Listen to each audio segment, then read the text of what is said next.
welcome to Robert May School information session for Year 7 parents and carers. This is for you and your child to be able to understand, now that they've all settled in, what our expectations are and how the year ahead should go. With me today are Mr. Lee Mason, who is in charge of assessment and evaluations, and he is going to talk to you about assessment and how that works. And also we've got the pastoral team with us. So we've got Miss Ellison, who is the head of year, and accompanying her will be Mr. Joe Chopin, who is also the assistant head of year. Together we're going to share with you all the experiences and information we've got that we hope will help make your child's time with us really useful and will benefit them. So as you can see, it stands to me to do the introduction to you. So I just wanted to add a couple of things about the school ethos. At Robert May School, we use Robert May, our founder, as an example of how people think about other people more than they think about themselves. So Robert May, before he died, wrote a will in which he bequeathed a large amount of money at the time for the establishment of a free school in Odium. So when he did that, he was thinking about people who were not as well off as him, not as educated as he was, and he wanted to reach out and help them. And here we are, over 300 years later, still running a school, except that it's not for 20 poor boys, it's for 1,290 students from all sorts of different backgrounds and beliefs and varieties of different experiences. And we welcome that, because diversity is something that we feel very strongly about and we want to promote it. So in child speak, what we're aiming for everyone to do here is learn to help themselves, learn to help others, and learn to make the world a better place. I can't think of a better place to start right now than to hand over to Mr. Lee Mason, who's going to talk to you some more about what this involves. Thank you.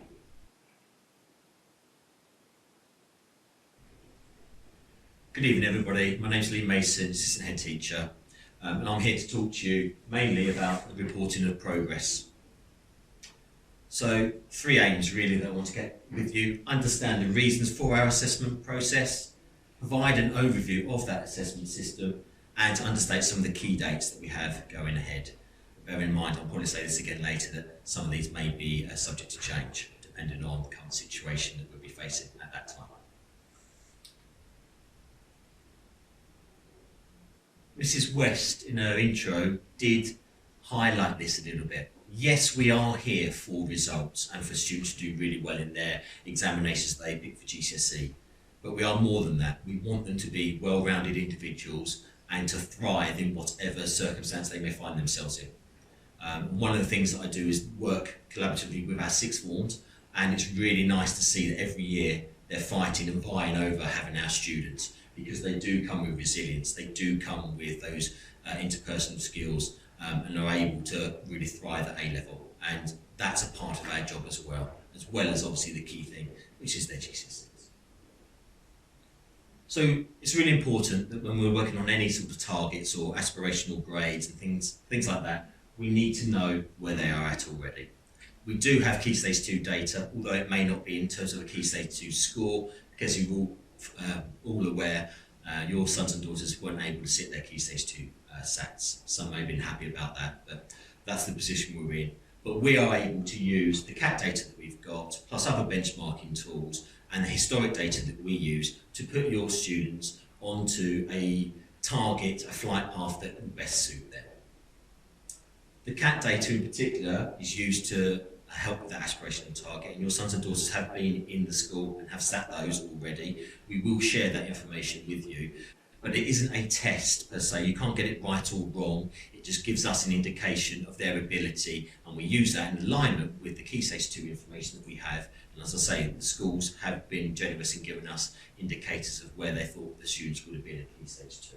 If there isn't a correlation, if we find there's a little bit of a difference between Key Stage 2 from the schools and the CATs, we will tend to use the professional judgments of the primary schools to help with that target setting.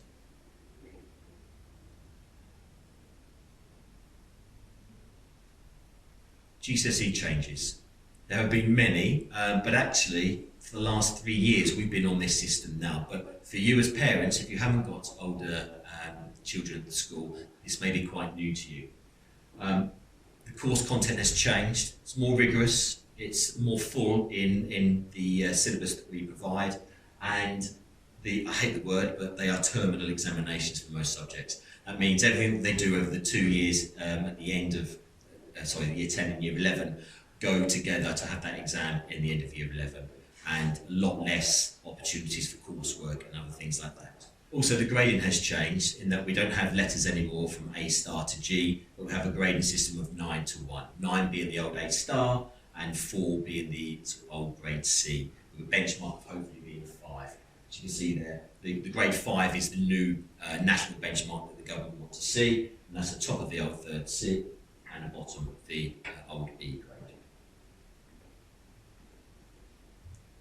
So the system that we want in place is something that we can all use, that we can all understand to the best of our ability, and enables us to see that progression that students make from the moment they're here with us to the end point.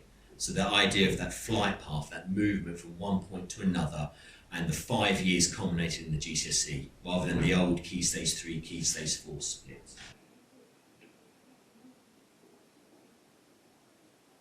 What does it look like? We pick an aspirational target. And the reason for that, and we'll see it on some other slides, is a target is just that, it's a target. It doesn't mean to say they're supposed to hit it, it doesn't mean to say that's what they will achieve being here, it's something that we aspire for them to hit, and therefore, quite rightfully, it's quite high. In fact, it's 1 whole grade higher than national expectations for students of the same ability. That's really important to understand, because we don't do a model that says the average for the nation is 63%, and therefore we work towards that. We work very much towards the ability of our children and their expectations. Quite rightly, we have high expectations here, we have high results, and therefore our targets mimic that. We do use the data that we have already to put them onto that flight path, and it's really important that you understand that we don't compare to a national average, but the average of their ability. There's a lot of numbers there, lots of averages. What does it actually look like? A good example here is a student may have an aspirational GCSE average grade of 6.5. Straight away you can't get a 6.5, you can only get whole numbers, but what that is saying is we're expecting a mix of grades, some 7s, some 5s, some 6s, whatever it may be, that come up as an average to 6.5. That would mean that compared to the previous year group, students of the same ability would have got an average of 5.5. So a mix again of grades 4s, 5s, 6s, whatever it may be, but again the average of 5.5. That means their aspiration of that whole grade higher is there, and that's a good aspiration to have. And if they're within that zone, anywhere between that national grade that we're expecting and their aspirational, they're doing very well indeed. So we do report to parents. It's important you understand what we are reporting. There will be 3 reviews throughout the year. 1 will be linked to a consultation meeting. Within those reviews, we want to look at some of the soft skills, as we call them, but they're really important, which look at their attitude to learning. We grade them as well, from excellent to cause for concern. Those 5 areas are there, which you can see. Approach to learning in school, that's how well they're doing in class, and how they're taking towards their studies. Approach to homework, that's not just looking at completing homework and handing homework in, but it's, are they really pushing themselves? Are they looking at developing their skills and understanding to ensure that they are pushing themselves further and doing above and beyond? So if I give an example, I may set a piece of homework where they need to do 20 questions in maths. They might actually want to continue to do a few more, or something else along that topic in terms of research to help their wider learning. Behaviour and conduct is crucial. There should be no reason for poor behaviour in school, but if there is, our pastoral team will support your sons and daughters in trying to get it right. We won't always get it right, but it's important we try to, and that's crucial. Self-management, especially in COVID times, this is really important that students are coming equipped with their own equipment, rulers, pencils, pens, glue sticks, because that sharing of equipment is very difficult at the moment. Application of knowledge and skill, the 5th area, is very important too.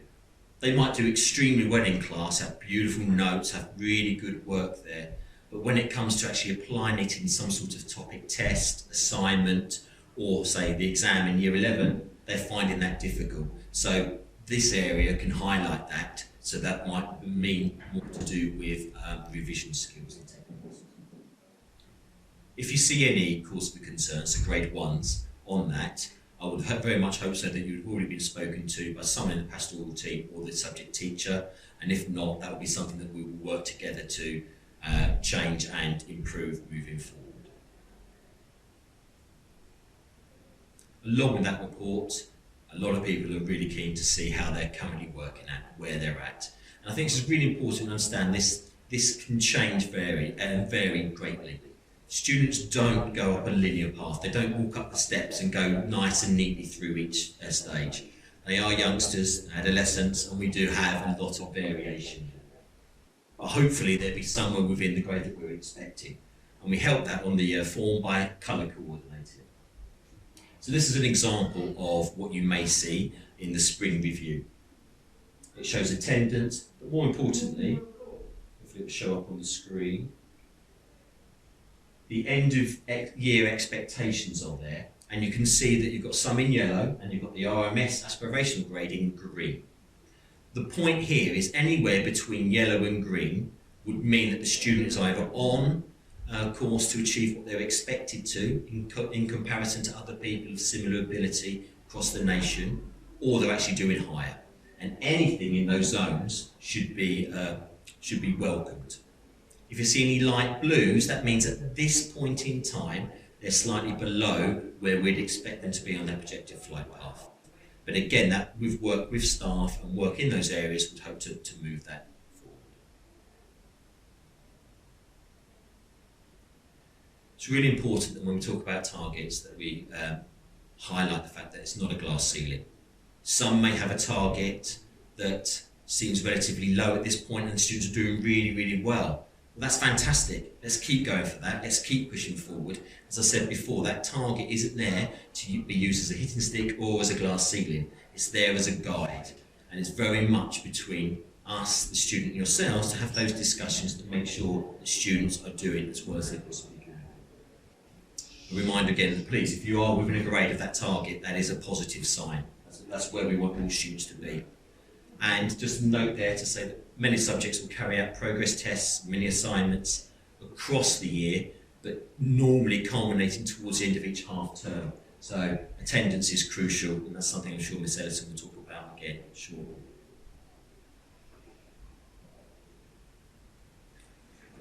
Quite a quote here, information that the UCL found that 61% of students that didn't interact with their work at home with their parents were in the bottom quartile for achievement. So as much as we do here, it's really important that students go over their work, and where better to do that than go home and explain to their parents what they've done in the day. So please take that time and have that information and discuss it over the dinner table. It will be really beneficial. Finally for me, just some key dates for the rest of this year. There is a tutor session that will be online and through bookings that will come out soon. It may even come out before you've received this video. We'll see, that's in November. We have communication regarding the CAT data, that's going to come out again, likely in November. The extended review, where tutors and senior leaders will provide a comment on how they are performing, will be in January. There'll be a second lot of review data later on, and the consultation meeting, which for some of you may be something like a parents' evening we've had before, that's due in April. With a final review at the end of year 7, which sums up the year, gives them an idea of where they're at, and gives that position and point to move forward for year 8. And at this point, I'd like to say again that all being well, these events will take place at this time. If there are any changes, we will let you know.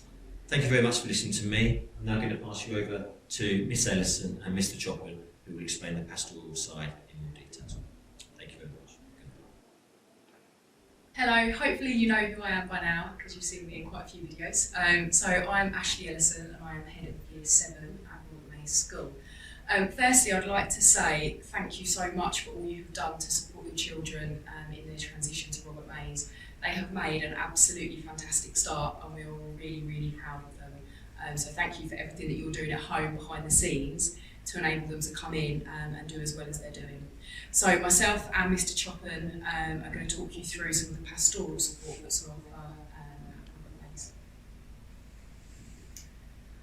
Okay, so the first slide, you will have seen this before when I spoke to you during the induction events, and this is looking at the Robert Mays Way. So this is looking at respect, manage and support, which underpins everything in terms of the behaviour and learning and attitudes and all of our expectations at Robert Mays School. So your children would have seen this information a lot. They'd have seen it in assemblies. Their tutors will go through this with them and their subject teachers. And it's basically quite an easy way for them to see, you know, what our expectations are and how they are meeting those. And it's broken down into these clear points. I'm not going to read through those now, but it obviously gives you an opportunity to have a look through those again, and also it'd be really helpful if you could just have a discussion with your child as well about those and kind of their understanding of those too, and how that helps to support them in their learning and their progress at Robert Mays. Okay, so the Year 7 tutor team, hopefully these names will be familiar to you. So obviously myself at the top, and Mr. Choppen, who will speak to you in a minute. He's the assistant head of year, who works really closely with me and the tutors. And then we've also got Mr. Searle, who is one of the deputy head teachers at Robert Mays, who is linked to Year 7 also. And then you will see the form tutors for each tutor group, and hopefully you'll be familiar with your child's tutor on there. So we have 10 tutor groups in Year 7 this year. Okay, this year more than ever, excellent wellbeing skills are crucial to ensure that your child is happy, is enjoying school, and kind of does the best they can with what's on offer here and the opportunities that are on offer here. And how you can help to support with that is by doing the things that I'm sure you're already doing. So, do they eat well? Hopefully most of the time. Do they sleep well? Again, hopefully most of the time. In terms of screen time and areas like that, I know you'll be very aware that actually trying to limit that, especially before bedtime, can help with those sleep patterns. I know it's a bit of a battle, but it absolutely does, and it kind of puts them in a better mood, frame of mind, enables them to concentrate more, all of these things that you know, but will then in turn enable them to make as much progress as possible when they're in school. And it's also really important that they are finding time to relax. Now, you may be thinking, actually, my child's got too much time to relax and actually they need to do a bit more work. But it's getting that balance, and it's making sure that, you know, yes, they've got homework to do, they've got consolidation of the work that they've done in lessons to do every evening, but it's also about them having that downtime and that ability to actually focus on those things they enjoy and those hobbies, because all of those things combine to actually enable your child to be in the best possible place, both to learn, but also to be happy and enjoy life, and that's crucial. In terms of technology, again, it's getting that balance. It's fantastic, it's hugely helpful, especially now in the situation we're in. All of their homework will be set online, so they will be having to use screens in order to be able to access that. It's that balance between how much time they're spending on screens and how much time they're actually getting away from those screens and having some time away from that. And that's really important. So thank you for all you are doing to try and manage and support and put those boundaries in place at home as well. So support for students when they are in school. So there's a list here of all of the different support that we have. So your first port of call would be your child's tutor, and I know a number of you have already been in contact with them, both for positives and you know, asking about any queries you have or any concerns that you might have about that transition period. So thank you for all the communication that has been already. We then have Mr. Choppen and myself, and Mr. Searle, and then we have some other areas in school that are really designed to help support your child. So we have the Learning Support Department, and that includes ELSA, which is Emotional Literacy Support, and we have a member of staff that works with students who need that support in school. We also have student support with Mr. Longhorn and Mrs. Jackson, and they are involved in helping students maybe that are struggling with their attendance, or just struggling kind of with well-being and keeping on top of things. So they are also available in school. They work closely with the school counsellor that we can make referrals to if needed. And then we also have in some of the older year groups peer mentors. At the minute that's not happening because obviously we're trying to keep the bubbles separate in our response to the current pandemic. But hopefully that's something kind of a bit later on that we'll be able to bring back in because it's really nice for the year 7s to be able to have that contact and develop those relationships with some of the older students in the school. And then of course teaching staff. Every member of staff in school is there to support your child. And we're making that well known to your children and for you to be able to reinforce the fact that we are all here to support them would be really helpful as well.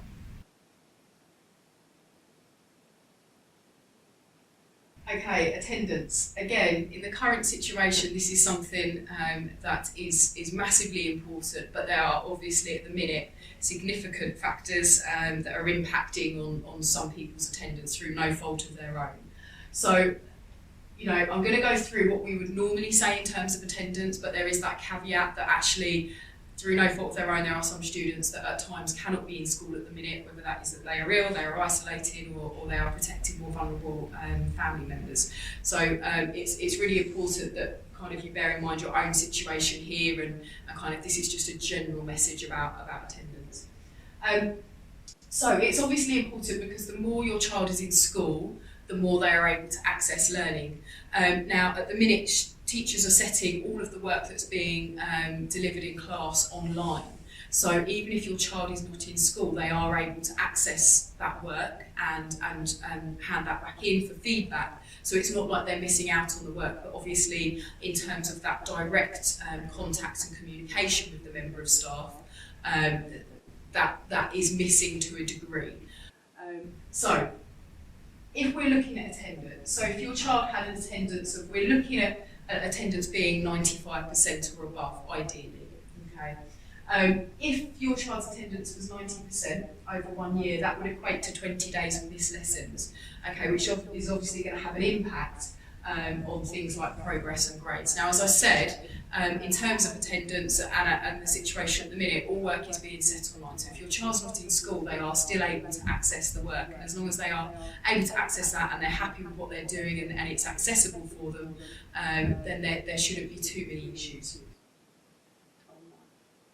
Okay, and then just for reference, we've got an idea there of kind of the percentage attendance and how that has then correlated with the average grades that students have received in previous years. So that's just something for reference for you. Okay. Again, I want to say thank you because uniform has been absolutely outstanding with the Year 7s, and we're really, really impressed at how smartly and how well dressed they've been coming into school, and they seem really, really proud of their uniform, which is what we want to see. It's fantastic. So thank you for your support with that. It means then that we don't have to have those conversations at the start of the day about, you know, where's your tie, where's your school shoes and things like that. So it's really, really helpful when you're supporting us with that as you are to ensure that we can focus on the learning rather than things like uniform. So thank you very much.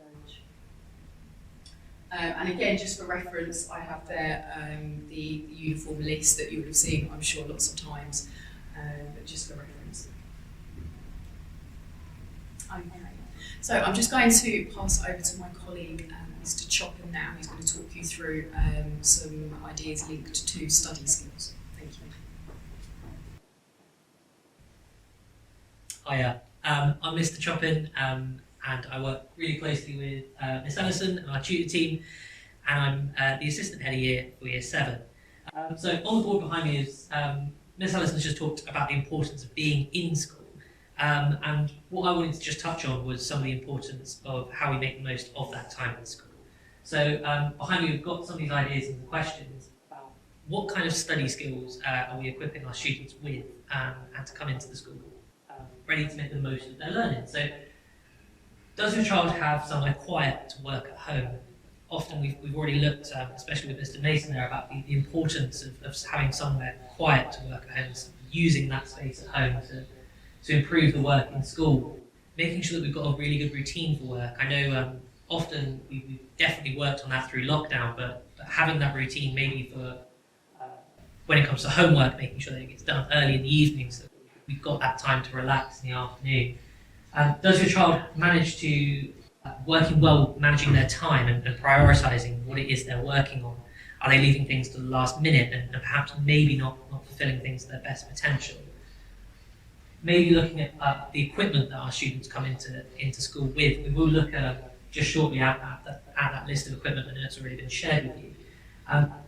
And looking at making sure we keep a track of homework diaries. So every student in our year group has been given a homework diary. They're encouraged to use it to keep a record of all the work they need to do and any important dates coming up.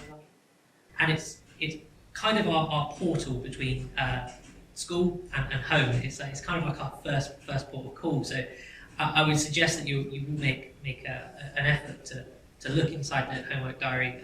Students are asked to get it signed once per week, and it's your way of checking in and making sure the homework and everything is being stayed on top of.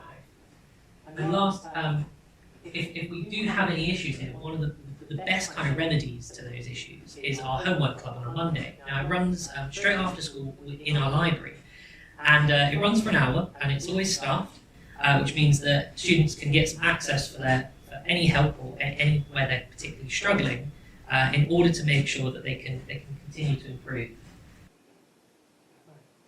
Now, one thing that I was really keen to make sure we expressed was these digital study skills. Now, I know from my time at being a teacher and a tutor at the school was particularly just how hard that might have been dealing with during lockdown, and the skills that we were perhaps maybe assuming we all had. But perhaps making sure we're really well organised digitally can be our real key to sort of making sure that we can remove as much stress around learning remotely. One thing I was really keen to express was our digital study skills. Now, these are things that we've had to build and develop, especially in the last 6 months over lockdown, and they're something that can really add to an unnecessary stress at home when we're already trying to work and keep on top of things. Now, on the slide are some really useful videos that help us give us some tips to kind of organise emails and stay on top of them, and kind of just the admin of being a student at school. Now, our IT department has shared these clips, and they're really quite concise, brilliant little ways of staying on top of things. So I would absolutely suggest that we all make use of those videos and the tips inside them, as they really do help relieve some of the stresses and anxieties that do come with some of the remote learning. Now, again, just to sort of re-emphasise this, it is covered in our video guide, but that managing and checking emails, it's something that I definitely had to sort of come to terms with, was that idea of fitting in admin time for myself, like 10 minutes in the morning, just to make sure that I was on top of what it is I needed to do, what I needed to do that day, and what work I was going to do. And it's something that our students have really been busy building, and we'd like to sort of make sure that we were encouraged from year 7 onwards into the school that this is a good skill to take forward into not just your school life, but often out past Robert Mays too. Okay, we also are running our Chromebook scheme. Now, this has a link here on the presentation behind me, and what it will do is it will take you through just some more information. I'm sure we've already shared some information through as a school for this, but it'll be a really good opportunity to make the most of kind of updating and making sure that we're all on top of things technologically. Okay, and last one from me. Well, just back to the old school stuff, really. The actual essential equipment for just getting on with the everyday school stuff. So behind me, I'm sure these are all things that we could all sort of come up with a list of, but there's a sort of definitive list from us to make sure that we've got a pen and a spare one, because you never know when one will explode. A pencil, a rubber, sharpeners, rulers, all the things that could kind of make sure that you can access each lesson, whatever might come up. Now, some of the more niche things and the things that we would normally be able to share as a school, we're particularly encouraging people to come with to school, as obviously sharing equipment between students within lessons is less than ideal at the moment given the current situation. So anything we can do to make sure we're coming with this list of equipment would mean that every student is ready to access each and every lesson. Thank you. Okay, hi, me again. I'm just going to finish up with some more slides about the pastoral opportunities on offer, more kind of looking at how your child can participate in school life at Robert Mays, which is obviously really, really important. We want them to feel like part of the Robert Mays community. So, have they taken advantage of additional opportunities? Now, at the minute, those are more limited than they would normally be. But what we've had on offer, these are some of the clubs that we've had on offer up until half term. So we have had Homework Club, which Mr. Choppin has mentioned, which takes place in the library on a Monday after school, and that will carry on throughout the year. We've also had sporting clubs on a rotation basis, and there'll be a new timetable coming out for those for after half term going forwards. It's been really, really great as a PE teacher myself to be out there and seeing how many of your children have been getting involved in various different activities. So thank you also for encouraging your children to do that too. And then we have Performing Art Club for Year 7 every Monday on a week 1 as well. Now, just as a bit of a comparison, this is what we would normally have on offer. So pre-COVID, these are the clubs that would normally be on offer. Now, obviously, these were not all open to Year 7, but many of them were. So I'm really hopeful that when we get past the stage we're in at the minute, that we will be able to go back to having all of these different clubs and opportunities on offer for your child. And you know, we're really excited about when we'll be able to get back to that, because it is a fantastic way for your child to meet other students and for them to really develop a passion and a hobby that they have further.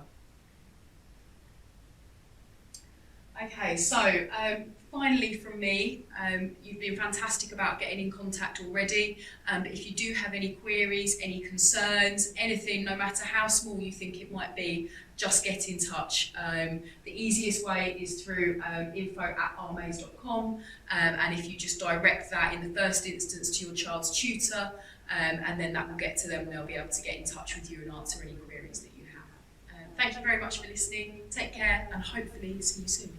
Bye. So thank you very much to my colleagues for all of their contributions today, and thank you to you for watching. Concluding thoughts: it's not going to take very long. You will be amazed at how quickly the time goes, and we will find ourselves in 5 years' time standing in front of a lovely hotel somewhere in the middle of Arborfield, waiting for them to come out from their leavers ball. I know that seems like a really amazing thought right now when they're only 11, but honestly, blink and you almost miss them rising up to the age of 15 or 16. So we hope that you will have got an awful lot of information out of this presentation, and we hope that everything that we've said is helpful. You've been shown where you can contact us if you've got any further questions. But for now, I'd just like to say we're really excited to have your children with us, and we are looking forward very much to the 5 years that are ahead of us. Thank you.